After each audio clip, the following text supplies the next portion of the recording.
ഇസ്രയേലിന്റെ ഖത്തർ ആക്രമണത്തിൽ താളം തെറ്റി ആഗോള വ്യാപാരം. പശ്ചിമേഷ്യയിൽ ആക്രമണവും പ്രത്യാക്രമണവും നടക്കുമ്പോൾ കുതിച്ചുയരുകയാണ് ക്രൂഡ് ഓയിൽ വില.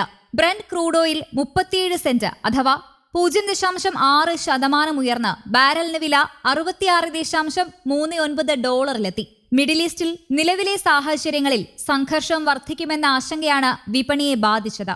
US West Texas intermediate crude oil ബാരലിന് $62.63 ഖത്തറിനെതിരായ ആക്രമണത്തിന് മുൻപേ തന്നെ എണ്ണ സൂചികൾ ഉയർന്ന നിലയിലായിരുന്നു വ്യാപാരം നടത്തിയത്.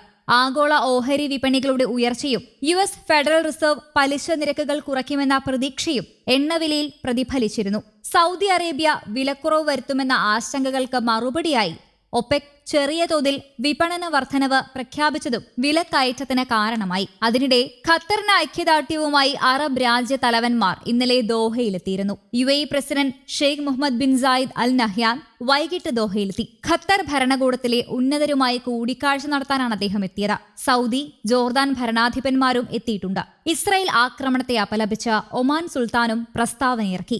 ഇസ്രായേലിനെതിരെ രൂക്ഷ വിമർശനവുമായി ഖത്തറിലെ ഷൂറ കൌൺസിലും രംഗത്തെത്തി. UAE അന്താരാഷ്ട്ര സഹകരണ സഹമന്ത്രി റീം അൽ ഷാഷ്മിയുമായി വിദേശകാര്യ സെക്രട്ടറി വിക്രം മിശ്രി കൂടിക്കാഴ്ച നടത്തി. ഇസ്രായേൽ ഖത്തറിൽ നടത്തിയ ആക്രമണമടക്കം വിഷയങ്ങൾ കൂടിക്കാഴ്ചയിൽ ചർച്ചയായി. ഖത്തറിലെ ഇസ്രായേൽ ആക്രമണത്തിൽ പ്രതിഷേധം രൂക്ഷമാവുകയാണ്. അതേസമയം ഇസ്രായേൽ ഖത്തറിൽ നടത്തിയ ആക്രമണത്തോട് ശക്തമായ വിയോജിപ്പുണ്ടെന്നാണ് ഗൾഫ് രാജ്യങ്ങളെ ഇന്ത്യ അറിയിച്ചത്. ആക്രമണം മേഖലയിലെ സംഘർഷസ്ഥിതി വഷളാക്കുമെന്ന ആശങ്ക ഇന്ത്യ പ്രകടിപ്പിച്ചു. ഖത്തർ അമീർ അടക്കമുള്ള നേതാക്കളെ പ്രധാനമന്ത്രി നരേന്ദ്രമോദി നേരിട്ട് നിലപാടറിയിച്ചു. ഇന്ത്യയുടെ പിന്തുണയ്ക്ക് ഖത്തർ അമീർ മോദിക്ക് നന്ദി പറഞ്ഞു. 8 ലക്ഷത്തിലധികം ഇന്ത്യക്കാരുള്ള ഖത്തറുമായുള്ള ബന്ധം ശക്തമാക്കുന്നതിനുള്ള നടപടികളാണ് അടുത്തിടെയെല്ലാം തന്നെ നരേന്ദ്രമോദി സ്വീകരിച്ചിട്ടുള്ളത്. ഖത്തർ അമീർ ഡൽഹിയിലെത്തിയപ്പോൾ വിമാനത്താവളത്തിൽ നേരിട്ടെത്തി മോദി സ്വീകരിച്ചിരുന്നു. ഇന്ത്യയിലേക്ക് ഇറക്കുമതി ചെയ്യുന്ന പ്രകൃതി വാതകത്തിൽ 2/3 വാങ്ങുന്നത് ഖത്തറിൽ നിന്നാണ്. ഈ സാഹചര്യത്തിൽ ഇസ്രായേൽ ഖത്തറിൽ നടത്തിയ ആക്രമണത്തിന് എതിരായ നിലപാടാണ് ഇന്ത്യ ഇന്നലെ 3 വരി പ്രസ്താവനയിൽ സ്വീകരിച്ചത്.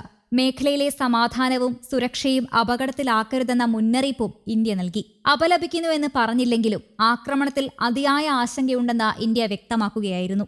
ഇസ്രായേൽ ആക്രമണത്തിനു ശേഷം ഗൾഫ് രാജ്യങ്ങളുടെ തുടർ നീക്കം ഇന്ത്യ നിരീക്ഷിക്കുകയാണ്. ഇസ്രായേൽ നടപടി ഭീരുത്വമെന്നായിരുന്നു ഖത്തറിന്റെ പ്രതികരണം. ഖത്തറിനെ പിന്തുണച്ചും ആക്രമണത്തെ അപലപിച്ചും അറബ് രാജ്യങ്ങൾ രംഗത്തു വന്നു. ആക്രമണത്തിന് പിന്നാലെ മധ്യസ്ഥ ശ്രമങ്ങൾ നിർത്തിവെച്ചതായി ഖത്തർ അറിയിച്ചു. ഹമാസ് നേതാക്കൾക്കെതിരെ ഇസ്രായേൽ നടത്തിയ ആക്രമണത്തെ അപലപിച്ച് സൗദി അറേബ്യൻ ഭരണാധികാരിയും കിരീടാവകാശിയുമായ മുഹമ്മദ് ബിൻ സൽമാൻ രംഗത്തെത്തി. ഖത്തർ അമീർ ഷെയ്ഖ് തമീം അൽത്താനിയെ ഫോണിൽ വിളിച്ചാണ് അദ്ദേഹം ഖത്തറിനുള്ള പിന്തുണ അറിയിച്ചതെന്ന് സൗദി വിദേശകാര്യ മന്ത്രാലയം അറിയിച്ചു. സഹോദര രാഷ്ട്രമായ ഖത്തറിന് സൗദി അറേബ്യയുടെ പൂർണ്ണ പിന്തുണ കിരീടാവകാശി വാഗ്ദാനം ചെയ്തു. News desk, Kerala Kaumudi.